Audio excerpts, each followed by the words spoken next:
कहानी जो शुरू होता है वो सेठ जी से। किस शुरू होता है? कहानी में क्या होता है, एक सेठ जी होता है जो बहुत ज्यादा अमीर है। कितने हैं? बहुत अमीर। बड़ा बड़ा बंगला है, बहुत सारी फैक्ट्री है, बहुत सारा ऑफिस है, हाँ बहुत कुछ, बड़ा आलीशान घर है। क्या होगी? सेठ जी की बड़ी कहानी करता है ये। उसी तरह सेठ जी का तो आलीशान घर है, घर में बड़ा सा बगीचा है, बहुत सुंदर। और दिन भर सेठ जी खूब काम करते हैं। वैसे इतना पैसा नहीं हुआ, बहुत मेहनत करते हैं सेठ जी। तो रोज रोज दिन भर मेहनत करते हैं और पैसा कमाने में लगे हुए हैं।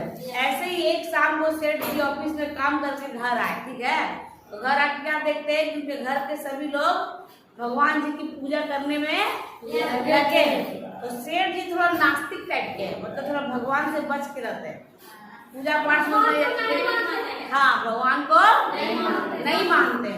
तो वो क्या किए, चुपचाप देखे कि सब पूजा कर रहा है तो अपना चुपचाप दरवाजा अपना चप्पल जूता जो भी खोल के अपने कमरे में चले गए, हिसाब किताब करने लगे। उन्होंने अपने नौकर को बुलाया, अब बुला के बोला कि एक कप कॉफी मेरे लिए ले आ।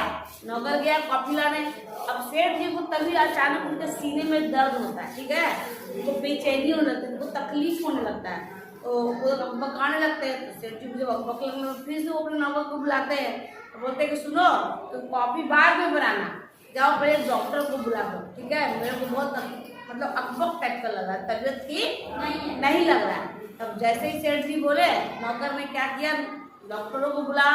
शहर के बड़े बड़े डॉक्टर सारे आ गए, एक दो नहीं बहुत सारे डॉक्टर। सेठ जी तो बहुत अमीर है ना, सारे डॉक्टर ने उनको चेकअप किया, सारा रिपोर्ट आया, रिपोर्ट में कुछ भी नहीं निकला।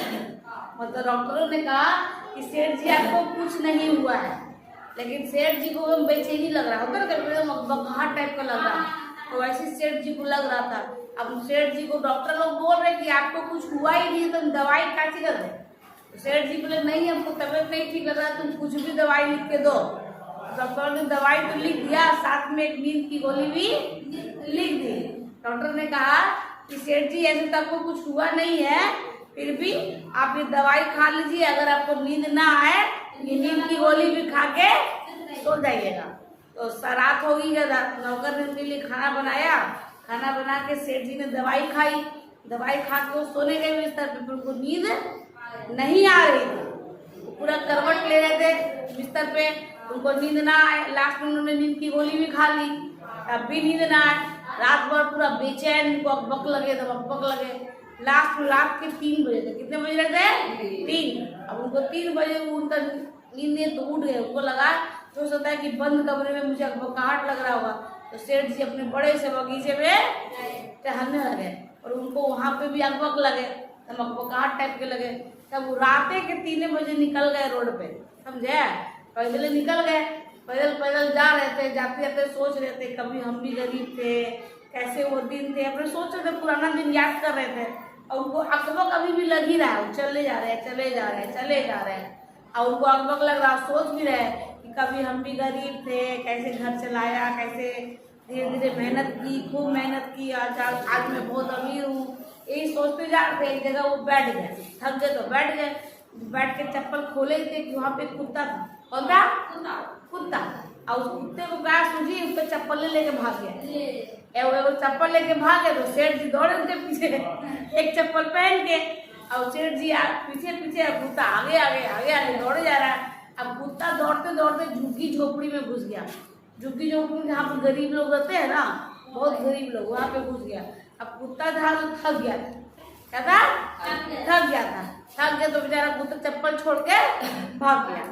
अब सेठ जी ने चप्पल अपनी दूसरी भी पहनी। अब चप्पल पहन के जैसे ही वो जाने लगे, झुग्गी झोपड़ी से हो गए, बोले कि अब 4 बज गया था। कितना बज गया था? 4 बज गया। तो वो जाने लगे, तभी उन्हें किसी की रोने की आवाज आई। एक महिला रो रही थी, उन्होंने आगे पीछे ऐसे ऐसे करके देखा, तो कोई दिखाई नहीं दी। फिर उन्होंने देखा कि एक झोपड़ी से एक महिला के रोने की आवाज आ रही थी। तो सेठ जी ने मन में सोचा क्या करे, जाके पूछे कि क्यों रो रही है। फिर सेठ जी बोले 4 बजे सुबह में कौन जाता है पूछने, पता नहीं क्या मतलब निकाल लेगी, है ना, महिला है वो। तो वो जैसे ही 4-5 कदम बढ़े, महिला की आवाज और जोर जोर से रोने की आवाज आने लगी। वो अपने दीवार पे सर पटक पटक के रो रही थी। तब सेठ जी को रहा नहीं गया, बोले जाके पूछ ही लेते कि क्या बात है। तो उन्होंने उस महिला की झोपड़ी की दरवाजा टकाया, है ना, दरवाजा टकाया, तो महिला खोली। तो सेठ जी ने कहा कि देखिए आप गलत मत समझिएगा, मैंने कोई गलत इरादे से आपका दरवाजा नहीं खटखटाया, आपके रोने की आवाज बाहर तक बहुत आ रही थी, तो मैं वही पूछना चाह रहा हूँ कि आपको क्या परेशानी है, क्यों रो रही है। तब उस महिला ने इशारा किया ऐसे करके कि वहाँ पे मेरी बेटी 7 साल की है जो बहुत ज़्यादा बीमार है, और डॉक्टरों ने कहा है कि इसके इलाज में बहुत ज़्यादा पैसा खर्च होगा, है ना, और इसीलिए मैं रो रही हूँ सॉरी। सेठ जी ने कहा रोने से होगा, इतना सुबह सुबह आप रो रही है, सबको परेशान कर रही हैं, आप जहाँ भी काम करती है उनसे पैसा मांगिए। तो बोली कि मैंने मांगा था पर किसी ने नहीं दिया। वो जो महिला थी वो दूसरों के घरों में झाड़ू पोछा का काम करती थी, ठीक है। तो उन्होंने उसने कहा कि मैंने मांगा, अपनी मालकिन से मांगा था, लेकिन उन्होंने पैसे नहीं दिए। अब मेरी बेटी का इलाज कैसे होगा, इसलिए मैं तो रोने से कैसे होगा, आपको तो कुछ करना ही होगा, रोने से पैसा मिल जाएगा नहीं, इतना सुबह सुबह क्यों रो रही है आप। तब वो महिला बोलती है कि कल जब मेरी बेटी का तबीयत खराब था तो मैं ऐसे ही रो रही थी, तब मेरे गली से एक बाबा जी गुजर रहे थे, है ना। कौन गुजर रहे थे? बाबा जी। तो बाबा जी ने कहा था कि कल सुबह 4 बजे तुम रोना, भगवान से प्रार्थना करना, तो भगवान चमत्कार जरूर करेगा, कोई ना कोई तुम्हारी मदद के लिए आएगा, ठीक है। और तो सेठ जी का जब ये बात सुने तो सेठ जी का दिल पिघल गया, समझे, सेठ जी का दिल क्या हो गया, पिघल गया। उन्होंने तुरंत फोन किया एम्बुलेंस वाले को और डॉक्टर को फोन किया और बोला कि ये एड्रेस है, यहाँ पर एक बच्ची बीमार है, इस बच्ची को ले जाओ, जितना भी खर्च होगा वो हम देंगे। उस महिला को भी बोला, अपना कार्ड दिए, बोले ये मेरे घर का एड्रेस है, तुम मेरे घर पे आ जाओ, है ना, मेरे घर में मेरा बहुत सारा ऑफिस है, बहुत मतलब फैक्ट्री है, तुमको जो काम करना आता हो वो काम करना। और साथ में उस महिला को अपना सर्वेंट क्वार्टर भी दे दिया। सर्वेंट क्वार्टर मतलब नौकर का घर, मतलब उस सेठ जी तो बहुत अमीर थे ना, उनके घर के नौकर भी उन्हीं के घर में रहते थे, साइड से इनके लिए कमरे बने होंगे, है ना।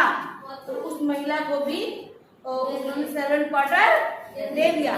सेठ जी का जो दर्द था, जो बेचैनी थी, तो उसी समय भाग गया जब उन्होंने एम्बुलेंस को कॉल किया, समझ गए। उसी टाइम उनका ये जो दर्द था, ये जो बेचैनी थी, उसी टाइम भाग गया था। तो सेठ जी सोचने लगे, कहानी तो खत्म, लेकिन सेठ जी सब सोचते हैं कि क्या सच में भगवान होते हैं, क्योंकि मैंने बताया ना कि भगवान को विश्वास नहीं करता था। तो सेठ जी सोचने लगे क्या सच में भगवान जी होते हैं, मतलब मेरा घर कितना दूर है और भगवान ने मुझे माध्यम बना दिया, कोई बाबा जी भी आ गए इसके पास, उन्होंने 4 बजे बोला रोने के लिए, भगवान को बोलने के लिए, और उसी वक्त इत्तेफाक से मैं यहाँ से गुजर रहा था, है ना। तो सेठ जी ने सोचा कि मैं इतना कर्म करता हूँ लेकिन हाँ मुझे सुकून नहीं है। आज जब मैंने इस महिला की मदद की तो मुझे अलग तरह का सुकून महसूस हो रहा है। कहानी